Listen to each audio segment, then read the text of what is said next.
the core was atrophied. It was like an old home with foundation that was falling apart.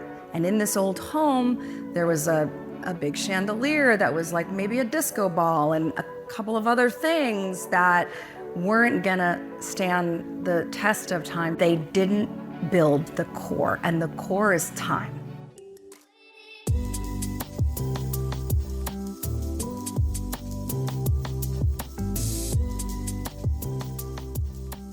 How are you doing, Jess? You're coming from Lisbon. I flew for 24 hours Thank to you so get here much. to Phoenix. Be with us. Last night, I didn't want to risk it today. So I was in Lisbon for Web Summit, which is one of the largest advertising, marketing, branding, and technology summits in the world, and people literally come from around the world. I think there were 75,000, and I had a couple of big keynotes, but I had to be here for you and the team. Thank you so much. Thank you, Jess. Project management is all about transformation, and I'm really thrilled to welcome someone that I've got to know a little bit this last year about. A very inspiring leader. Jess is, as we all know now, the CEO of Time, which is one of the most iconic media brands in the world. And I think it would be very interesting to take the opportunity of having Jess with us to talk a little bit about business models. You're managing, running this organization that has 100 plus years old. I'd love to hear from you a little bit about Time's legacy. Tell us a bit about this brand and what it represents, whom it speaks to. Well, again, thank you for having me. I am so honored to be able to be the CEO of Time. When I was joining Time, and I'm just hitting 3 years, literally like this week, as the CEO, I was given the very first copy of Time magazine, black and white, from 1923. And the thesis from two founders who had met at Yale and had been working in the Yale newspaper was that we're men that are starting Time for men that don't have a lot of time. And here I am. So think about that. 100 years ago, people actually didn't have a lot of time, and we think about how difficult it is to create time in our lives. And when I was looking at this opportunity, and I'll sort of give you a little bit of an inside view, Mark and Lynn Benioff are the co-owners and co-chairs of Time. They bought Time in 2018, so we were part of Time Inc., which is Sports Illustrated and People, and probably 30 brands. And the company had gone through a change of control, and 5 of the brands were sold separately. And Mark and Lynn bought Time, and it's their sort of the largest private investment. And they were looking 3 years ago to find a new CEO. And it was an extensive search that had been going on for nearly a year. And I got the call from Heidrick and Struggles, and they said, well, what about Time? And I kind of did one of those eye rolls, because I had been doing this legacy traditional media that I called the Re's, like reinvention, revenue recalibration, hopefully not resuscitation, but a lot of the Re's my whole career. And I was like, can't I get a call from a brand that actually works, right? A business where I don't have to fix anything. And can't I get a call from a You could succeed me at PMI really well. And I said, well, what's the process? And they're like, you'll just meet with Mark Benioff. I'm like, I study leadership. CEOs are my celebrities. And he's one of the biggest, most important CEOs, I think, of my generation, the Jack Welch of my generation. I'm like, that's the process. I'm going to meet with him. Which I did over Wi-Fi, and it was spotty, given that he's one of the biggest technology leaders, and you're like, spotty Wi-Fi, that was interesting. And I'm bringing this story to you because he said, what would you do with Time? And I sat at a computer, empty screen, and I just wrote Time 3.0. And by the time 3.5 months later, so it wasn't such a easy one conversation over video with somebody, so major process 3.5 months later, when I walked in, I had Time 3.0.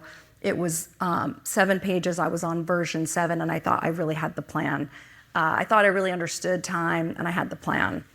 And I learned that I didn't exactly have that all figured out.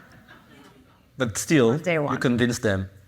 So, yeah, I think my background, I'm not a journalist. I've been working at the most venerable, resilient, high integrity publishing companies, media companies in the world. You just say the name, Bloomberg, great, what do you do there? You don't have to say what the company does, but they were all in need of transitions and transformations.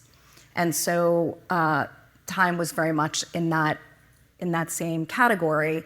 And it was a business transformation. I thought I could kind of turn things around. So when you ask what's the mandate, it was really to change the financial trajectory of the company, to diversify the revenue and really get this company in a better, healthier shape, particularly financially. But the brand had so much history and stood for something so important. It just had not been what you just saw now. So we've worked on all of that. We also had to do, and this was what I didn't have the plan for this, we also didn't have to just do change management. We had to do a lot of cost management and get our cost basis. I had been a growth P&L revenue kind of sales leader supporting trusted journalism to make these companies viable, sustainable, and profitable. But I had been through a lot of cost management, cost reduction, but I hadn't led one as CEO. So before we get there, Jess, why don't you tell us a little bit about the legacy business model of Time, the one you found, the one you inherited, and what you fundamentally thought needed to change? Well, Time is such a unique brand because we have permission to do everything. And that's a blessing and a curse because you lose sight of what are your priorities, where do you have the right to win, and who do you want to be, and to really focus on that. 100-year-old brand that had, for the most part, started linear, started as a magazine. People are like, are you Jess or are you Jessica? I'm just like, I don't care, just don't introduce me as Time Magazine. Please, because it sounds and feels so limiting. You want to talk about AI and then I'm Time Magazine? Yes, we have a magazine. It's so important. I think we were going to loop some of the covers. Everyone wants to be on the cover of Time, especially now. And we get even access, Trump? And we get access to the most important people. Because I heard he was not so happy last time. Yeah, that's true. He was pretty mad. And we were all over late night. But he's been on, he's about to have the record of being on more covers of Time than anyone in history, 102 years later. Yep. The person who's in the lead is Nixon. And so you like good guys. Yeah, so I don't know if that's good or bad. But Time had made a lot of the transitions. So magazine to the digital, righttime.com, then mobile. So now you go from a wide thing to like a small thing. And what does that mean for content creation and content distribution? And then you've got social after mobile. And I would say whether it's video or audio, now we're kind of transitioning in AI. So they had done that very successfully. Let me understand something. You joined in 2022. It's not that Time had not already figured that the world was going digital, right? So what happened at Time when they moved they probably already transitioned from paper to digital to an extent, but what is it that they did not fully grasp and that you changed when you moved from, have you heard you say, from magazine to platform, from advertising to enterprise partnerships? What is exactly the one thing that you unlocked here beyond just going digital, which I guess for the last 30 years they had realized that paper was not really going away. But it was a blessing, but also a challenge because we were broad. And what I realized right away was that we needed to, number one, build the very best version of ourselves. And everyone had to follow that and spirit that and live that. How can we be the very best version of Time? How could we not chase old trends, understand where we could win? And what that meant was our core. And unfortunately, when I arrived, the core was atrophied. It was like an old home with foundation that was falling apart. And in this old home, there was a big chandelier that was like maybe a disco ball and a couple of other things that weren't gonna stand the test of time, short or long term. What that meant was the previous management team had taken some bets and some risks, which I agree with and have done my whole career, but they didn't build the core. And the core is time. And who are we and what do we do? And that's capital J journalism, getting access to the most important people in culture, in health, in AI, in politics, in music. And I could give you so many examples of people that will sit down and tell their stories and be on our cover, and they won't with anyone else. That's number one. Number two, all these other businesses and bets became distractions, and they were ones that also weren't necessarily going to be commercially viable for us. So when I thought I had the plan, and I had written the plan, 3 months in, Mark asked me, do you have the plan? And is it the right plan? And do you have the right priorities? He's a prioritization person, and I had 7 priorities. I said, they're the same priorities. He said, are they in priority order? And I looked at them, and I'm like, they're actually not in priority order. The next 3 months, I realized, okay, this is now the transformation time, and this is where we have to decide what we're gonna grow, what we're gonna integrate, and exit and sell. And so there were all of these distractions that really didn't in any way focus on time and being the very best version of time. Did you shrink the company doing so? We did. We had to kind of re-talent and retool. I also had to change the leadership team. For me, I like to convince the people, but if you can't change minds, then you have to change people. I also like to build teams that are very complementary and diversified. And what that means also is external hires, but also elevating people within the company and on the leadership team that were so valuable. So I named our editor-in-chief. He's the youngest editor in a 100-year history. And he's very digitally minded, but he had also been at the company over 10 years. And when you think about Trump and navigating news, you're all consumers of news in some format.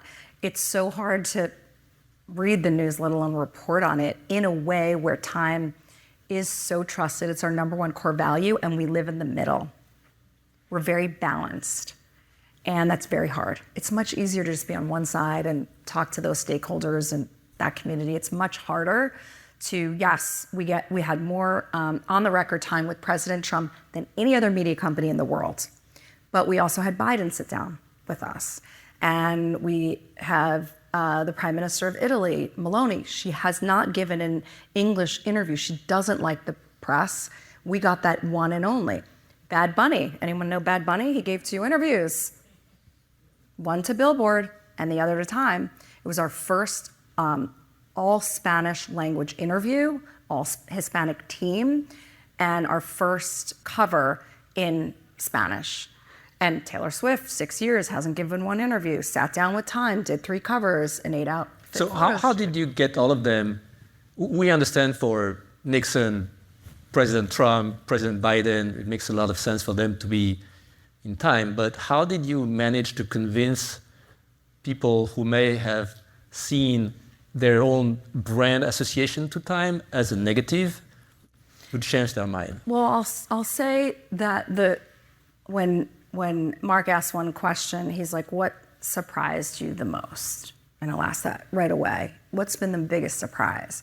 For me, I've traveled the world for Time, and everyone has a Time story, and they're very personal. They're very intimate, and they're very personal. And how many of you have a Time story? You read Time, somebody in your family. I mean, from wherever I go, meeting with celebrities, CEOs, politicians, to somebody driving me in an Uber, a printer, a local printer printing out materials for me. I learned how to read English by reading Time. I learned how to write by, Steven Spielberg is like, I learned how to storytell by reading Time. So we have this and they support us. There's like this cheerleading support for Time and this brand, and we've really galvanized that. Why do they sit down with us? Because we're in the middle, because while we cover politics, we're not political. And they know, they trust us. And we've built relationships with trust. And so Taylor Swift had, like when she sat down with us to be Person of the Year, she knew this was historical. So there's something so important about what we do, which is focus on leadership, focus on people, tell those stories in every form factor and format. And when somebody like Bad Bunny, who's now performing at the Super Bowl, knew that, like we have a saying, when it's in history, it's in time, but when it's in time, it is history. So for someone like Taylor Swift, it's more meaningful to be on the cover of Time than it is to be on the cover of Rolling Stone. Right. And so that's like, we've built a business around that. And so when you think about how complicated the media industry is and how people say it's shrinking, I argue it's the opposite. You can get now information on WhatsApp and TikTok, and there's like, think about when we grew up, there was like a couple of channels and a couple of newspapers, and now it's individual. I mean, it's like everywhere. This whole industry is growing, it's changing.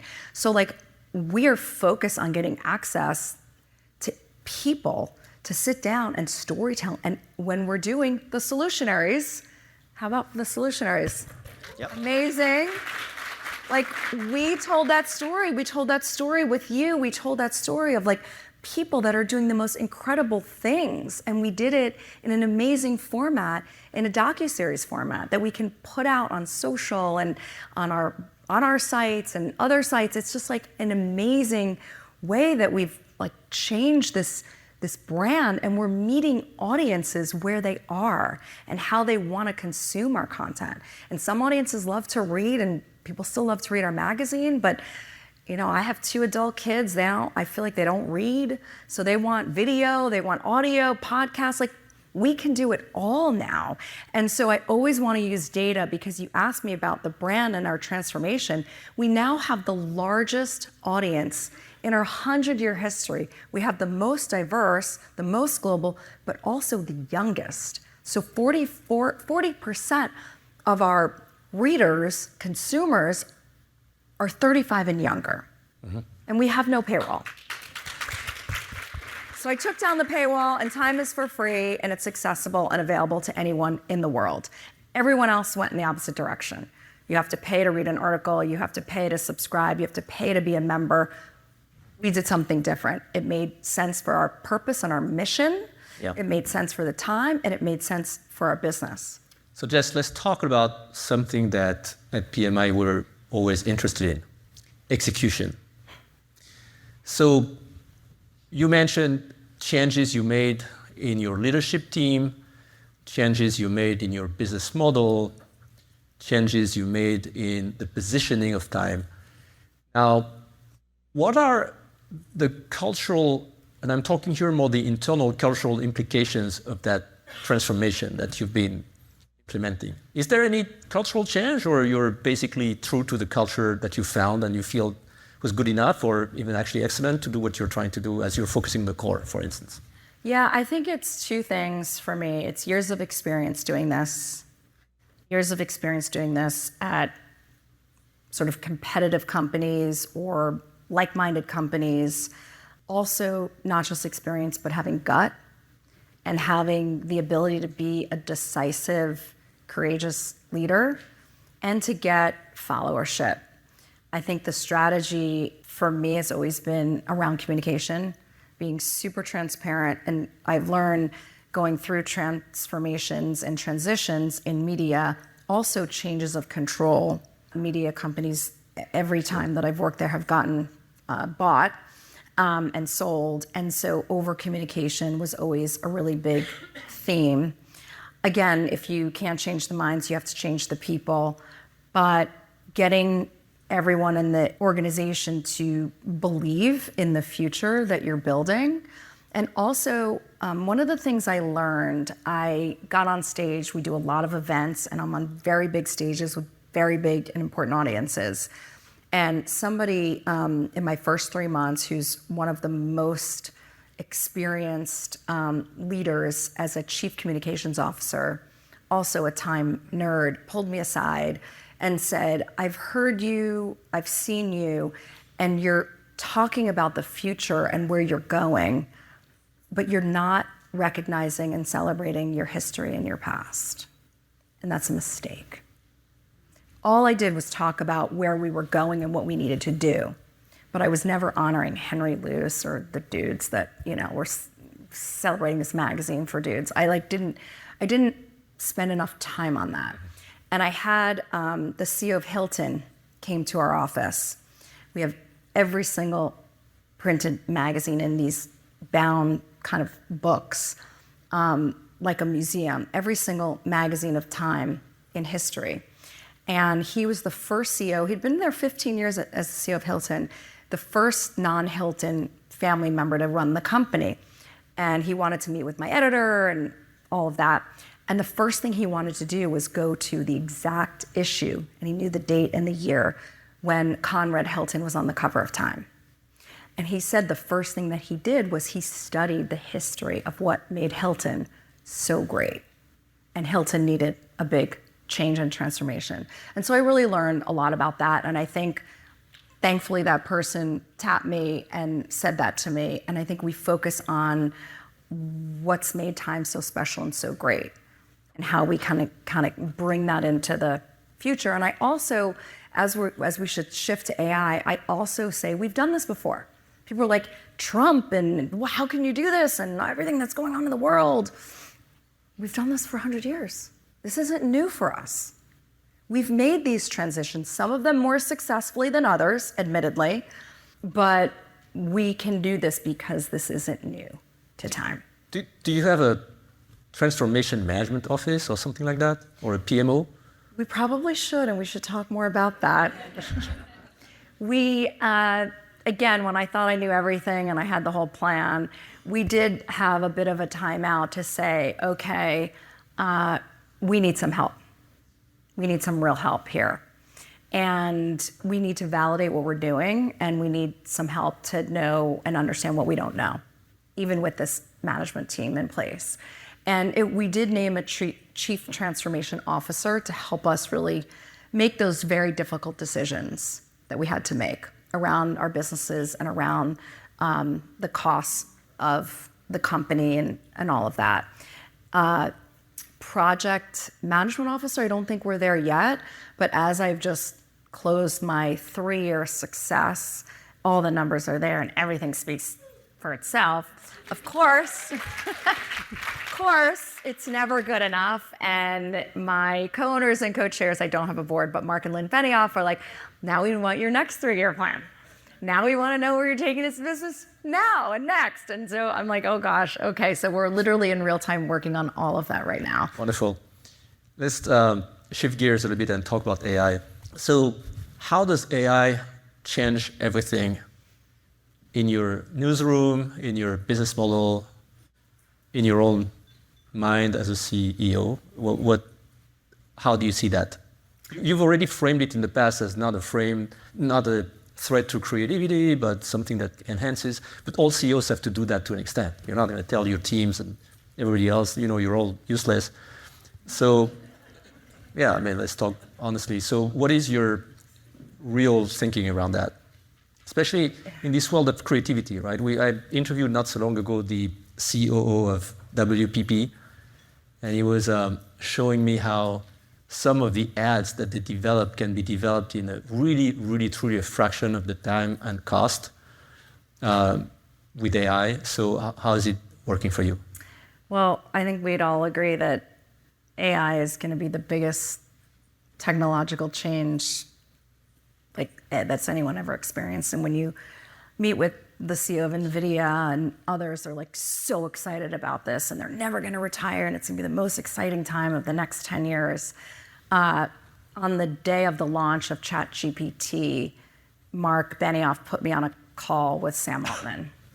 Sam has a quote, which is, "You can't predict the future." So I'm going to go with that. I am a serial optimist, so I'm going to lean in with optimism here. Although I am concerned, I think there are some concerns.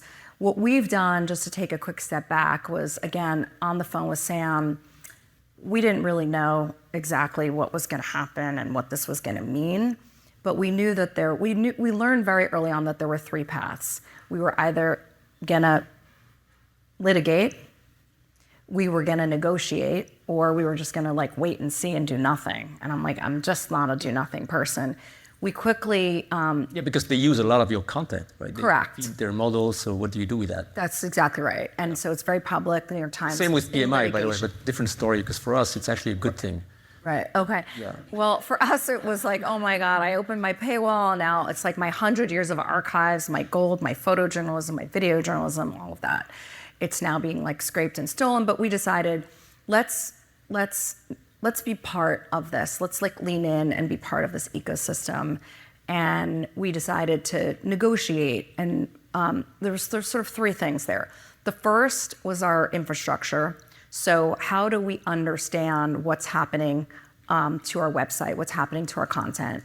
How do we understand who's showing up and what they're doing with our content? We actually just recently passed a milestone where we have more bots on our website than humans. We have more bot traffic than human traffic on our website. So what are the bots doing? Let's learn about that. Let's figure out how we can stop them, how we can learn what they're doing, and if there's a good opportunity for us to be in the answer ecosystem now, so on the answer platform. So instead of using Google, you might use chat. We want to show up. We want to be part of that. But also, how do we protect our IP? Right? How do we protect that? And so there's a lot of new companies that are in that space. And then the content partnerships and syndication are how do we do deals? How do we do licensing deals? We've done, I think, 15 deals so far. I have my COO here, Mark Howard, Chief Operating Officer. He runs all product and tech, and he's the leader for us in AI. I'm probably have to give him a promotion now to Chief AI Officer. But so we've really leaned in on that. We've also, again, when you think about our journalism and how do we enhance that, we have proven that we can. And what do I mean by that? We launched with Person of the Year in December, and it was President Trump. We launched an AI toolbar. We then second launched an audio brief. And then just this week, which is what we announced at Web Summit on the main stage, is our Time AI agent. So what do these three things mean? They mean that there is a new expression and experience now with our content. We have our content in 13 languages, which was so fun because we played it in Portuguese in Lisbon. But 13 languages, you can have the audio version if you like to listen. You can have the summarization. You can interact and communicate with our journalism, and it isn't just what we're writing today, but it's 100 years.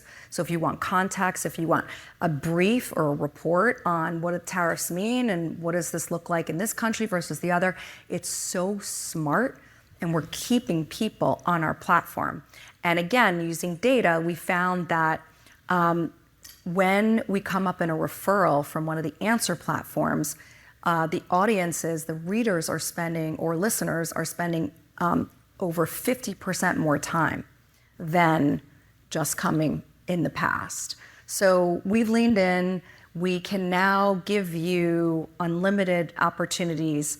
And we did it, I know one of the questions was, we did it responsibly, we did it ethically. It's just our content. It's a private LLM. We work with Scale AI, one of the hyperscaling, most successful AI companies based in San Francisco. And there's no way that you can break any of the guardrails because everyone's been trying since we launched this week. Very good. Wonderful. Jess, I'd like to finish with the theme of the day. So we've talked a lot about sustainability here today. So we did these solutionaries together, but at least one of the reasons why we did this together, from your standpoint at least, is that you've established sustainability as one of your business platforms or innovation platforms. Why? Yeah. What is it a personal something that motivates you personally as a CEO, or is it, well, it also motivates your shareholders, Yeah. which is better? Well, it's really about, again, everything's anchored in our trusted journalism and in our journalism. And so 3 years ago, we decided to make some pretty big bets and investments. One was in health, one was in AI, and in climate. And so we've launched, but that's not new. So it was very intentional, but it was not new. We had a Person of the Year, we had Planet, and for the first time we had the green border. We had never changed the red border, but we made the green border. So it's something that we've been doing for decades and in our history. We just doubled down on it. Ideas and individuals that are making an impact and shaping our world in climate. Celebrating them, recognizing them. I think the Solutions is a great example of that. We don't want to be in the climate crisis communication. We want to talk about also as the narratives change, as the messaging changes, and I heard a lot of this in the previous session, like sustainability for profitability, like Aftal's here. We started with good is the new cool. I mean, a new thesis around companies can do good and be cool. I think Patagonia is a great example of that. But we launched Climate 100, the 100 most important people in the world in climate today. And again, we have Billie Eilish and Coldplay, and of course, John Kerry, and like we're just recognizing and celebrating these people. We have the most sustainable companies lists, and we just keep growing. We have an Earth Awards that we integrate with everything. This is Gabriella Hearst. She was on our stage receiving an Earth Award and an honor, and she's a fashion designer who's amazing and is using all sustainability in all of her amazing clothes. So like we live it and we breathe it, and yes, it is lending to business results because we are partnering with the biggest blue chip companies that care about these issues and want a message around them. Messaging might change, but we're really proud of the work, and we're so appreciative of the team at PMI to do this work and to tell great stories. And we're going to continue to do that. Wonderful. Thank you, Jess. I'd like to talk a little bit and finish on that about leadership. If you think about your own personal journey and what you've learned over a few years since you've started to work, what would you suggest to young leaders who want to become one day the CEO of Time or other iconic brands? What will it take in the future going forward to succeed and be the next generation of leaders? What do you think? Well, I love the Angela Duckworth grit example. I believe in grit. I believe in grind. Yes, there's a lot of glam that comes into play in this role, but like show up, do the work, lead by example. And just because you have a title or certain corporate credit card or an office, people need to earn respect and be yourself. I've always just shown up as myself. And I also think human connectivity and relationships and being with people and listening. I've spent my whole career being with customers, being with employees. Like if I'm alone, I'm like miserable. Mm-hmm. So I just think being with people, listening, learning, creating relationships is so important. I think there's such a generation now of like loneliness because you're alone and it's so easy to do everything on a screen. And we need more young people to get out there, to listen, to learn, to show up, be in offices or be in places with people. Wonderful. Thank you so much, Jess. Among the 2 or 3 things that resonate the most with me is what you said about focusing on the core of a business. When a business is not doing well, it is very rare that you're going to fix it by being distracted on the sides. You got to fix the core. And the notion of respecting the past and trying to understand legacy, what made that core business and that brand successful, and how that translates into today's world and constraints, I think is absolutely the key, especially when you're the CEO of a legacy brand. And I also really like the point you're making about making sure that when you want to become a leader, you're not doing this just by conceptualizing, but by being with others and by actually doing things as well. Even for a CEO, it's very important to spend some of your time, maybe 10%, maybe 20% of your time actually doing something, not just managing others or leading, in my opinion at least. Thank you so much, Jess. We really appreciate the time you're spending with us.